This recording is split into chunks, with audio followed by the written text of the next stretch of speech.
चौधरी साहब पधारिए जी।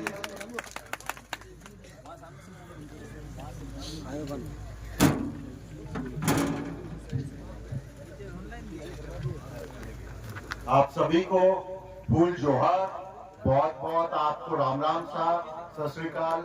और बहुत ही खुशी हुई आप सबको यहाँ पे देखकर। अभी मैं अपने साथियों के साथ में जब जयपुर से आ रहा था, तो आपको पता है कि जयपुर में एक पुराना राजा होता था जिसकी बहुत बड़ी मूर्ति भी लगी हुई है जयपुर शहर के बीचों बीच। तो भारत की आजादी से पहले वो राजा साहब को कहते थे सवाई जय सिंह। आप, मैं, तमाम यहाँ पे लोग बाग जो बैठे हुए हैं, हम लोग एक एक व्यक्ति हैं। आपके अंदर एक एक आत्मा है, एक एक जीव है।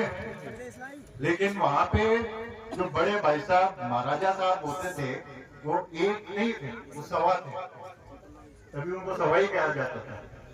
तो सवा से बाद में 1.5 आता है, पौने आता है, 2 आता है, 2.5 आता है, तो वो वाला सवाई।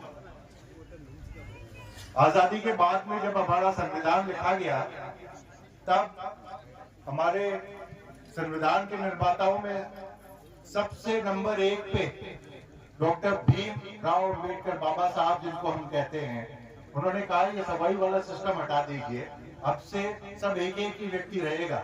आप देश के प्रधानमंत्री बन जाओ, आप सबसे बड़े पैसे वाले बन जाओ, आप सबसे बड़े शक्तिशाली बन जाओ, लेकिन आपका एक जीव है, आपका एक वोट है, आपका एक इज्जत है। तो सब लोगों का एक एक वोट है, सब लोगों का एक एक इज्जत है।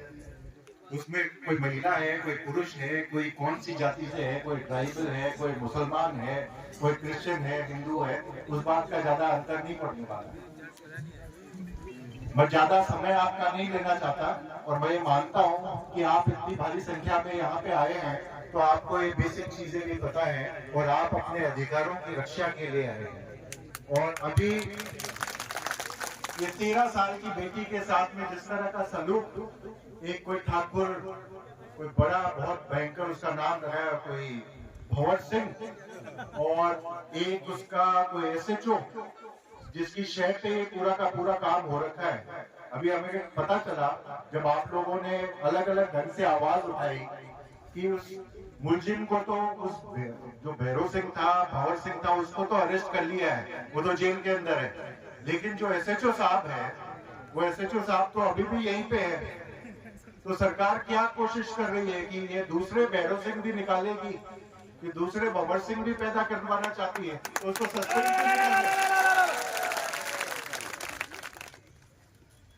आपको पता है कि ये जो इंसिडेंट आपके जिले में हुआ, आपकी जगह पे हुआ, ये कोई पहला इंसिडेंट नहीं है, पहला क्राइम नहीं है।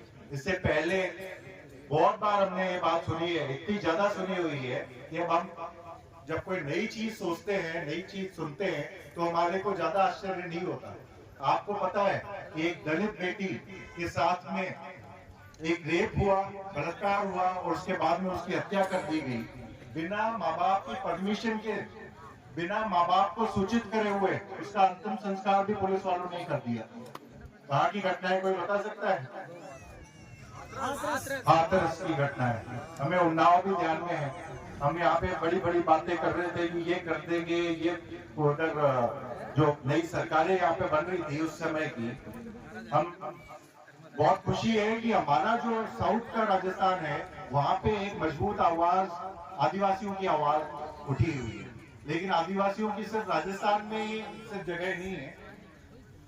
जो मणिपुर में जो दुर्दशा आदिवासियों के साथ में हो रही है, हम सबको उसका ज्ञान है।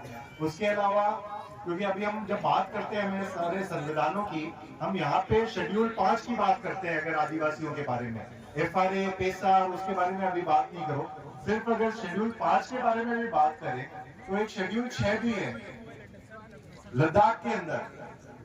अभी एक पिक्चर आई थी, अगर किसी ने आपने देखी हो, 3 इडियट्स, उसमें कोई मुख्य जो हीरो था, उसका रोल आमिर खान उसमें हीरो था। आमिर खान में एक सोनम वांगचुक करके एक आदमी है जो लद्दाख में रहता है, जो कहता है कि मेरा कोई पॉलिटिकल पार्टी से वास्ता नहीं है, मेरा कोई लालच नहीं है, मैं सिर्फ और सिर्फ अपने लद्दाख को बचाने के लिए आना चाहता हूँ, शेड्यूल 6 को बचाने के लिए आना चाहता हूँ। और वो लद्दाख से यात्रा करता करता दिल्ली, आज 2 अक्टूबर है, गांधी जयंती है, गांधी जयंती में दिल्ली में आना चाहता था, उसको अरेस्ट कर लिया। कौन से अपराध में अरेस्ट करा, गिरफ्तार किया, वो हम कोई नहीं जानते, लेकिन अभी कोई 48 घंटे हो गए उसको रखा हुआ। ये बातें आप लोगों के साथ में साझा करना इसलिए भी जरूरी है क्योंकि हम लोग अगर दूर से देखें कि हमारे भारत में आज क्या स्थिति बनी हुई है, हमारे किसानों के साथ में, आपने अगर टीवी में देखा हो कि किस तरह के किसान अपनी जरूरत की, अपने डिमांड्स लेकर, अपने अधिकारों की बात करने के लिए जब दिल्ली आना चाहते थे, सरकार से बात करना चाहते थे, तो उनको किस तरह से रोका गया, पत्थर मारे गए, गोलियां मारी गई, आंसू गैस के गोले छोड़े गए।